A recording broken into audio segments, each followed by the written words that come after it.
Well, you can see that I'm excited about Booker T. Washington because I have my Booker T. Washington mug, and I have been to his birthplace. So, the first thing to notice about Booker T. Washington is just his remarkable life. He is born into slavery. He's freed as a youngster by the Emancipation Proclamation, and then by age 25, he is founding Tuskegee Institute, which he then, over the course of the next few decades, turns into just a showplace. Black education and Black economic advancement. T. Washington is a little bit like Ben Franklin. They are both constantly involved in these projects of self-improvement and community improvement. They both wrote autobiographies. I actually think that Washington's Up from Slavery really ranks up there with Franklin's autobiography. They both have enduring significance. He just has an ability to speak to citizens, American citizens, and actually people all over the world. He is still beloved all over the world. He speaks to any moment in which there is extreme polarization. So remember, Washington comes along at a time well after Reconstruction. South is back in the hands of, racists and bigots. The time actually of terror and lynching across the South.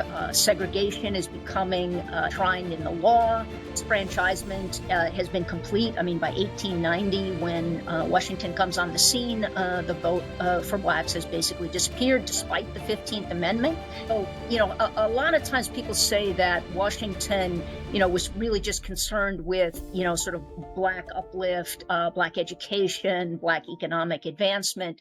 Actually, what Washington believed was that there couldn't be any real progress, political progress, Black civil rights, till this problem of white bigotry was addressed. So as much as he is engaged in the education of the emancipated people, who are really just a generation or so out of enslavement, really educating white delinquents, white bigots. And he has to find a way to speak to them. He has to find a rhetoric, a strategy that will be persuasive to these people.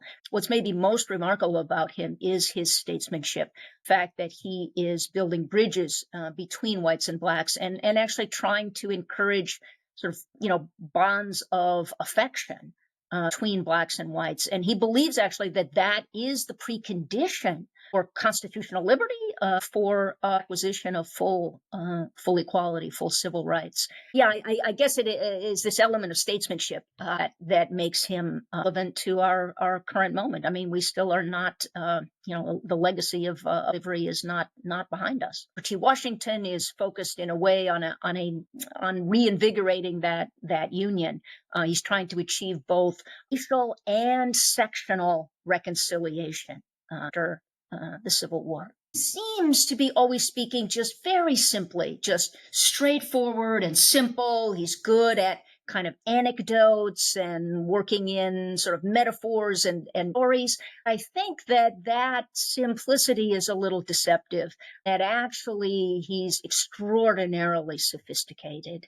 His rhetoric and his rhetorical appeals. I think we actually have to get to the texts in order to see how that operates. I will give you one of my favorite quotes, and one that I think really does gets to the heart of his message. It says, "I will permit no man to narrow and degrade my soul by making me hate him." So he really is trying to transcend this cycle of hatred and revenge, bitterness, or injustice. Obviously justified bitterness over centuries of injustice towards the Black population.